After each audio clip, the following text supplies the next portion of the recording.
everyone, welcome back. I'm going to need you to stop what you're doing right now, because what happened in the United States yesterday may go down as one of the most significant days in modern American political history. Millions of people, thousands of cities, one message: no kings. I'm talking about the third and largest wave of the No Kings protest movement, a nationwide and now worldwide day of action against the Trump administration. And today, we're breaking it all down: what happened, why it happened, and what it could mean going forward. Let's get into it. So first, just how big was this? Organizers estimated that at least 8 million people took part in more than 3,300 No Kings events worldwide. Let that sink in. 8 million people in a single day. More than 3,200 events were planned in all 50 states for what organizers described as potentially the largest single-day nonviolent protest in U.S. history. And this wasn't just a blue state, big city phenomenon. People rallied from New York City to Driggs, a town of fewer than 2,000 people in eastern Idaho, a state Trump carried with 66% of the vote in 2024. Leaders of the movement noted that more than 50% of official protest events registered on their website were in Republican-leaning or battleground states and areas. That's a detail worth paying attention to. This wasn't a coastal liberal bubble moment. This was geographically broad, and that matters. For context, approximately 5 million people took to the streets in the first No Kings protest last June. In October, an estimated 7 million people took part. Each wave has been bigger than the last, and yesterday's appears to have been the biggest of all. Now, if you're newer to this, let me quickly explain what the No Kings movement actually is. The first No Kings Day of protest in June 2025 was organized amid Trump's decision to hold a military parade in Washington on his birthday. At that point, the president warned that any protesters would be met with what he called very big force. That didn't stop people. It arguably energized them. The movement has become the most vocal and visual conduit for opposition to Trump since he began his second term in January 2025. No Kings organizers describe their mission as opposing what they call President Trump's authoritarian power grabs policies, ranging from the war in Iran, immigration enforcement, federal law enforcement crackdowns in cities, and the recent deployment of ICE officers to airports. Organizers have consistently preached nonviolence. "We are not going to be intimidated," said Deirdre Scheifling, the chief political and advocacy officer at the ACLU. So, what specifically are protesters upset about? Let me walk you through the major themes. Number one, the war in Iran. Protesters voiced outrage over Trump's handling of the war with Iran, the rising cost of gas, and his administration's mass deportation agenda. One young influencer at the New York rally captured the mood succinctly, saying, "People are angry that we're at war right now and Donald Trump is golfing. It's a betrayal of the American people." Number two, immigration enforcement and ICE. Strict immigration policies and mass deportations were a central focus. One rallygoer in St. Paul, who said he came to the U.S. from Panama at age 4 and has lived here for 71 years, held a sign reading,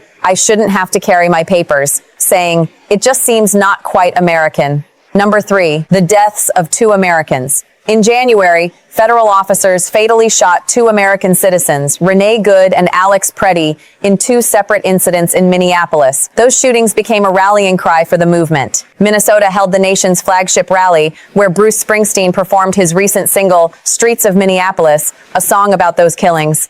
Number four, democracy and the rule of law. Demonstrators broadly aired grievances about the Trump administration trampling democracy as the president's approval ratings hit new lows. As one protester in New York put it, "We fought against having kings, and we fought for freedom. We're just doing it again." Let's do a quick tour of where this happened, because the scale is genuinely stunning. In Washington, D.C., the crowd on the National Mall chanted pro-democracy slogans and held anti-Trump signs. Outside a high-rise assisted living center in nearby Chevy Chase, Maryland, elderly people in wheelchairs held signs reading, "Resist tyranny and honk if you want democracy." In New York, actor Robert De Niro delivered a speech calling Trump an existential threat to freedoms and security, who must be stopped, accusing the president of engaging in unnecessary wars, sacrificing military personnel, and harming innocent people. In Boston, tens of thousands gathered at Boston Common, with organizers anticipating more than 100,000 attendees. In Los Angeles, a giant blimp depicting Trump as a diaper-clad baby floated through downtown crowds. However, the day wasn't entirely peaceful there. The Department of Homeland Security said a group of roughly 1,000 people surrounded a federal building, with some throwing rocks and bottles at officers, resulting in arrests.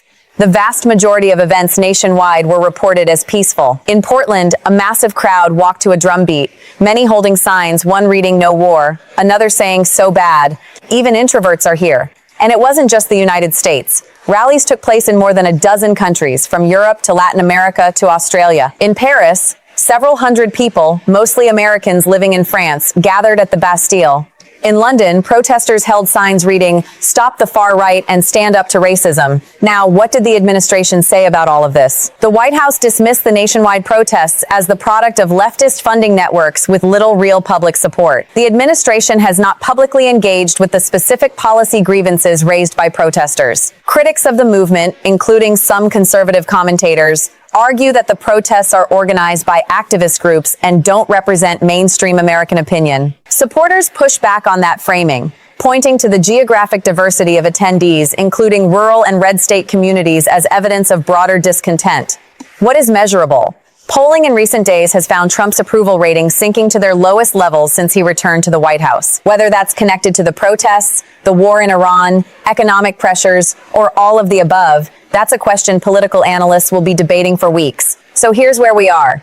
3 waves of No Kings protests, 5 million people last June, 7 million in October, and now potentially 8 million or more in over 3,300 events across all 50 states and more than a dozen countries. It could be the largest single-day nonviolent protest in U.S. history. The grievances are real and varied. A war in Iran, immigration enforcement, the rule of law, the deaths of American citizens. The energy is clearly building, not fading. What happens next is the real question.